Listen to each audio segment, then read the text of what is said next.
बच्चों, क्लास 10 की मैथ्स की क्लास में आपका एक बार फिर से स्वागत है। और बच्चों, हम पढ़ रहे थे चैप्टर नंबर 7 निर्देशांक ज्यामिति कोऑर्डिनेट ज्योमेट्री। प्रश्नावली 7.1 हम लोगों ने हल कर ली थी। साथ ही बच्चों प्रश्नावली 7.2 भी हम लोगों ने कल स्टार्ट कर दी थी। तो इसके पहले की वीडियो क्लास में बच्चों हम लोगों ने जाना था कि किस तरीके से विभाजन सूत्र का प्रयोग करके हम उस बिंदु के निर्देशांक ज्ञात कर सकते हैं। तो इसी तारतम्य में हम आगे बढ़ते हैं। प्रश्न नंबर 3 के प्रश्नावली 7.2 के हम लोगों ने हल कर लिए थे। आज हमें स्टार्ट करना है प्रश्न नंबर 4 से। तो देखते हैं प्रश्न नंबर 4 क्या है। चौथा प्रश्न है बच्चों, बिंदुओं -3, 10 और 6, -8 को जोड़ने वाले रेखाखंड को बिंदु -1, 6 किस अनुपात में विभाजित करता है। यानी हमें वो अनुपात यानी m1 और m2 का मान ज्ञात करना है। तो चलिए आइए देखते हैं इस प्रश्न को कैसे हल करेंगे। सबसे पहले बच्चों हम लोग जो दिया हुआ है वो लिख लेंगे। तो माना बिंदु -1, 6 जो है दिए गए बिंदुओं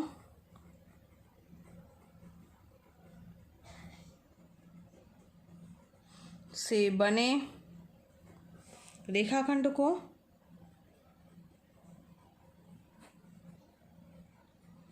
m1 अनुपाते m2 के अनुपात में विभाजित करता है। ठीक है। तब फार्मूला क्या हो जाएगा, तब उसके अनुसार जो है x बराबर क्या हो जाएगा। बिंदु हमारे पास कौन कौन से दिए हुए हैं, तो दिया है बिंदु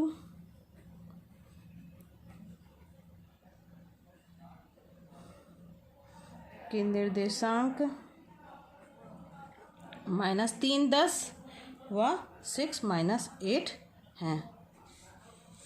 ठीक, अब यहाँ पर ये दिए हुए बिंदु हो गए और वो उस बिंदु के निर्देशांक है जो m1 m2 के अनुपात में विभाजित कर रहा है।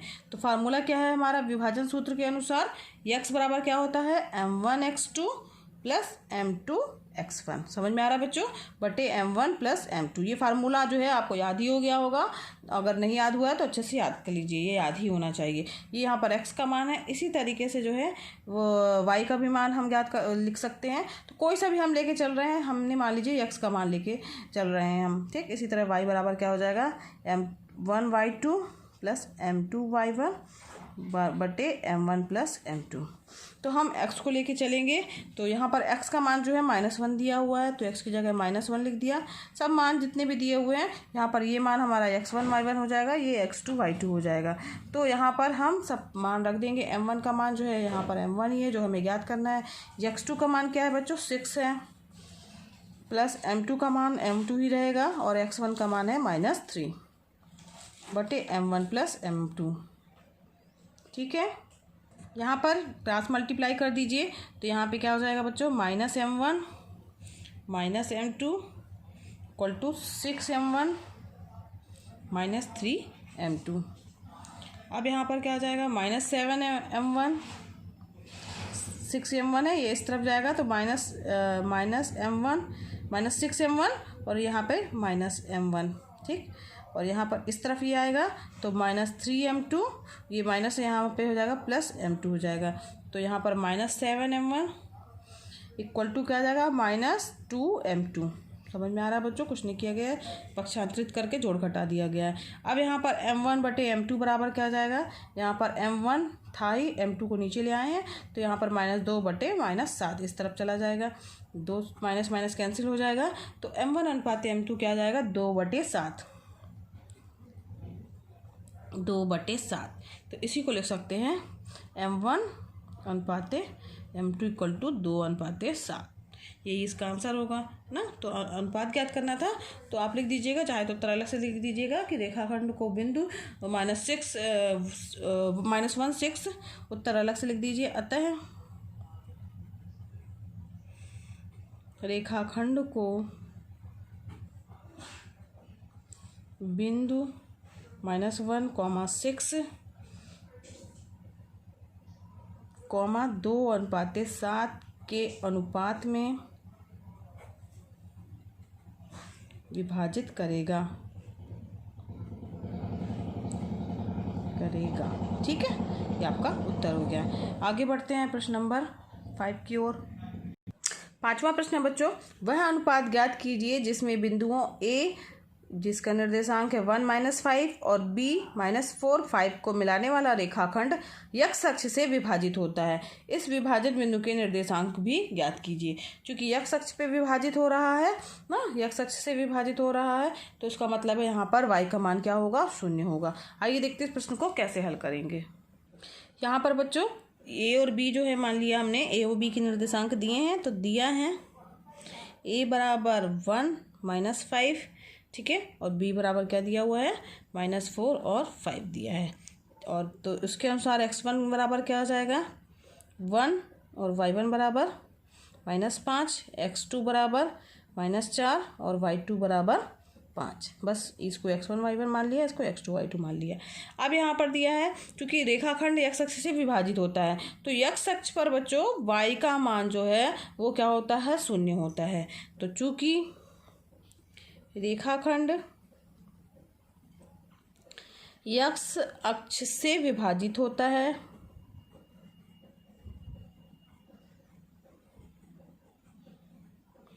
अतः विभाजन बिंदु के निर्देशांक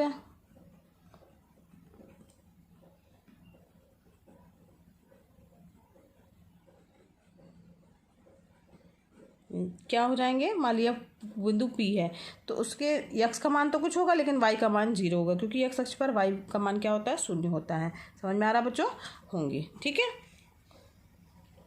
अब y बराबर क्या हो जाएगा, m1y2 + m2y1 बटे m1 + m2,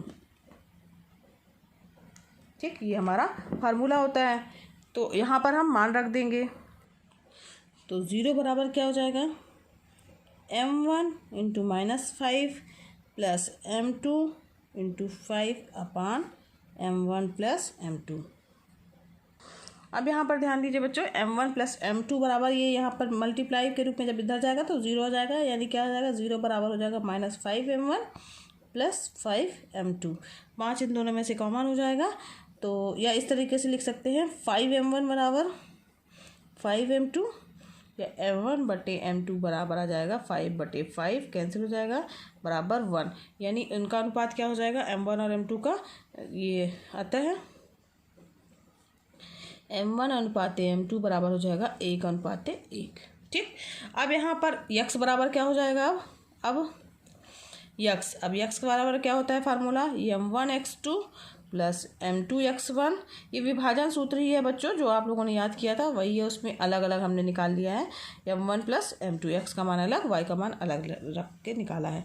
यहाँ पर कुछ नहीं करना बच्चों, मान रखना है। तो x बराबर हो जाएगा, m1 की वैल्यू यहाँ पर 1 आई है, x2 की वैल्यू क्या दी हुई है, -4 + m2 की वैल्यू 1 है और x1 की वैल्यू भी 1 है।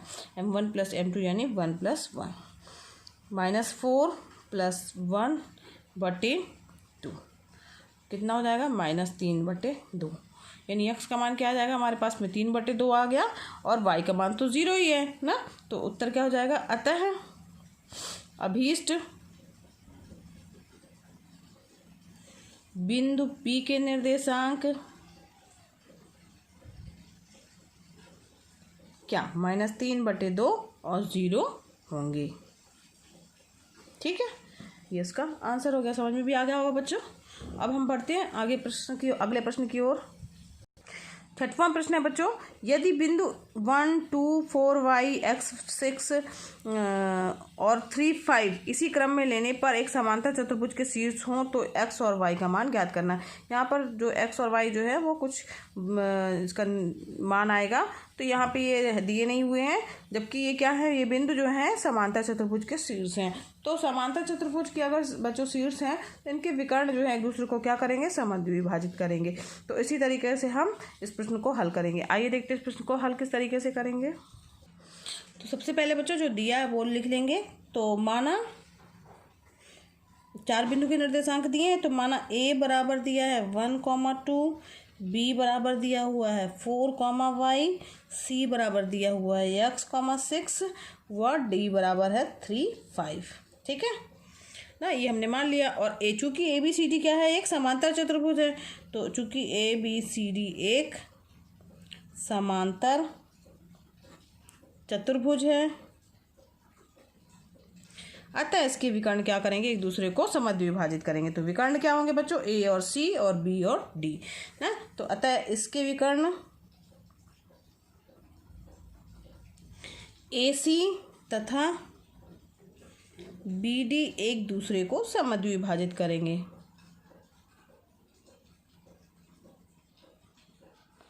क्योंकि वो समद्वि विभाजित करते हैं, अगर समांतर चतुर्भुज होता है तो समद्वि विभाजित करेंगे। ठीक, समद्वि विभाजित करने का मतलब है दो बराबर भागों में बांटेंगे, यानी उसमें m1 और m2 का अनुपात जो है वो एक अनुपात एक ही रहेगा, यानी मध्य बिंदु कहलाएगा वो उसका। तो AC का मध्य बिंदु क्या हो जाएगा, बराबर हो जाएगा x1 प्लस x2/2 और y1 प्लस y2/2। यहाँ पर हम मान रख देंगे बच्चों x1 की वैल्यू दी हुई है 1, x2 की वैल्यू क्या दी हुई है, x दी हुई है, और /2 कॉमा y1 की वैल्यू क्या दी हुई है, y1 2 प्लस y2 की वैल्यू क्या दी हुई है 6। ठीक है, ए और सी बिंदु के लिए लिख रहे हैं, तो हमें ए और सी बिंदु लेना है। ए बिंदु यानी ये वाला बिंदु लेना है, और सी यानी ये, यहाँ पर इन दोनों को लेके चलना है, ए सी। ठीक, तो x1 इसके लिए ये हो जाएगा x1 y1, ये x2 y2। समझ में आ रहा है, इन्हीं को लेकर के किया गया है ये 2 y2 y1 प्लस y2 यानी 2 + 6/2। ठीक, तो अब यहाँ पर इसका मान आ जाएगा x + 1/2, और यहाँ 6 2 8/2, रकम 2 2 चौको 8, यानी मान आ गया x + 1/2 और कॉमा 4। ये मध्य बिंदु के निर्देशांक आ गए। अब इसी तरीके से हम बी डी का मध्य बिंदु निकाल लेंगे। बी डी का मध्य बिंदु बराबर क्या हो जाएगा, अब इसमें बी और डी लेके चलना है बच्चों, ध्यान दीजिए, बी और डी, यानी यहाँ पे ये x1 y1 हो जाएगा और ये x2 y2 हो जाएगा।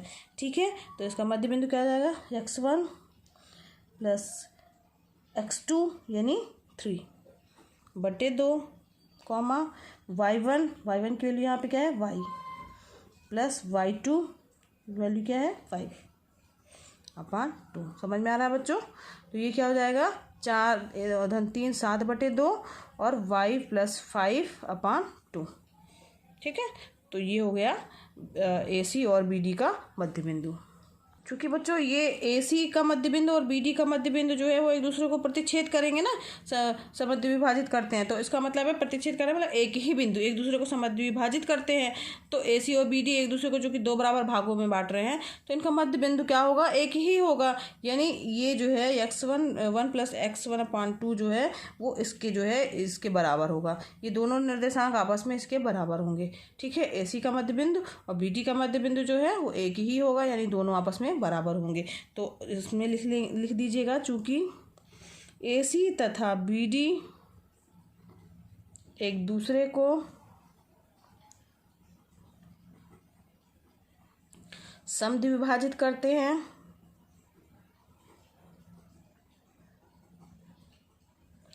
अतः इनका मध्य बिंदु एक ही होगा। का मध्य बिंदु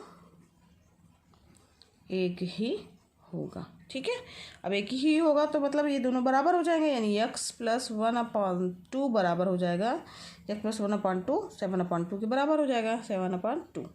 ठीक, तो इसको हल करेंगे तो x + 1 बराबर हो जाएगा 7/2, यहाँ 2 इसके ऊपर में चला जाएगा, 2 से 2 कैंसिल हो जाएगा, यानी क्या हो जाएगा x + 1 बराबर 7। तो x बराबर क्या हो जाएगा 7 - 1, यानी x बराबर आ गया हमारे पास 6। ठीक है, समझ में आ गया। अब इसी तरीके से हम दूसरे वाले पार्ट को भी बराबर कर देंगे। तो दूसरे वाले पार्ट के अनुसार क्या हो जाएगा, ये जो है 4, ठीक है, इसके बराबर होगा ना। तो इसी तरीके से क्या हो जाएगा 4 बराबर हो जाएगा y + 5/2। ठीक, 4 दूनी 8 बराबर y + 5। तो y बराबर क्या आ जाएगा बच्चों, y बराबर आ जाएगा 8 - 5 यानी 3। तो y बराबर क्या आ गया 3। ठीक, x का मान आ गया हमारे पास में, y का मान ज्ञात हो गया। तो ये हमारे जो पूछा गया था प्रश्न उसके निर्देशांक हो जाएंगे ना। तो एक्स और वाई का मान ज्ञात करना था, यही ज्ञात करना था। तो ये एक्स वाई का मान हमें ज्ञात हो गया, यही इसका आंसर हो गया। आगे बढ़ते बच्चों क्वेश्चन नंबर 7 की ओर। तो 7वां प्रश्न है हमारे पास में कि बिंदु ए के निर्देशांक ज्ञात कीजिए जहां ए बी एक वृत्त का व्यास है जिसका केंद्र 2,3 है -3 है तथा बी के निर्देशांक 1 और 4 हैं। तो यहाँ पर देखिए इसको कैसे हल करेंगे। ये बच्चों देख लीजिए, एक इस तरीके से चित्र बना हुआ है। तो इसमें बिंदु ये ए बी व्यास हो गया, व्यास जो है ठीक है, और ये ओ केंद्र हो गया। तो यहाँ पर निर्देशांक दिए हुए हैं, केंद्र के निर्देशांक क्या दिए हैं 2 -3 दिया हुआ है और बी के निर्देशांक भी दिए हुए हैं 1 और 4 दिया है। ए के निर्देशांक हमें ज्ञात करने, मान लीजिए इसके निर्देशांक हमने वो मान लिए हैं एक्स और वाई, ठीक। तो ये हमें ज्ञात करने हैं। तो यहाँ पर बच्चों ध्यान दीजिए, जो व्यास है अगर वृत्त का, तो जो केंद्र से होकर के जा रहा है, तो ये जो है केंद्र जो है व्यास को 2 बराबर भागों में बांटता है। 2 बराबर भागों में बांटता है यानी m1 और m2 का अनुपात क्या हो जाएगा, ये और ये वाला पार्ट और ये वाला पार्ट बराबर होगा, यानी इनका अनुपात क्या हो जाएगा 1:1 हो जाएगा, ठीक है। यानी ये मध्य बिंदु भी तो होता है, केंद्र जो है वो व्यास का, जो हमारा व्यास है उसका मध्य बिंदु होता है। तो देखते हैं इस प्रश्न को कैसे हल करेंगे आगे। सबसे पहले मान लीजिए कि माना 7वां प्रश्न है ये। तो माना केंद्र क्या है O है, अतः O बराबर 2 -3 दिया हुआ है तथा B बराबर 1 4 है, ठीक है। और माना A के निर्देशांक भी मान लेते हैं, एक्स वाई हमने माना है। तो माना A के निर्देशांक एक्स वाई है, ठीक है। अब चूंकि केंद्र व्यास का क्या होता है मध्य बिंदु होता है, तो चूंकि केंद्र व्यास का मध्य बिंदु होता है, अतः ओ ए बी का मध्य बिंदु होगा, ठीक है। समझ में आ रहा है बच्चों। तो मध्य बिंदु होगा यानी इसके निर्देशांक क्या हो जाएंगे मध्य बिंदु के, यानी यहाँ पे 2 बराबर क्या हो जाएगा x+1/2 और -3 बराबर क्या आ जाएगा y+4/2, ठीक है। ये मध्य बिंदु है यानी इसके निर्देशांक x+1/2 आ जाएगा और इसके निर्देशांक y+4/2 -3 किसके इसके बराबर हो जाएगा, ठीक है। तो यक्स यहाँ पर अगर ये कहा जाए तो 2 दूनी 4, 4 बराबर हो जाएगा x+1 और 3 दूनी 6 -6 बराबर y+4। तो x बराबर क्या आ जाएगा 4 - 1 यानी x बराबर आ जाएगा 3 और यहाँ पर y बराबर क्या आ जाएगा -6 -4 y बराबर हो जाएगा -10। तो x बराबर आया हमारा 3, y बराबर -10। तो अतः a के निर्देशांक क्या होंगे, अतः a के निर्देशांक 3 - 10 होंगे, ठीक है। समझ में आ गया बच्चों। तो इस तरीके से ये प्रश्न हल हो गया। तो बच्चों आज के लिए बस इतना ही।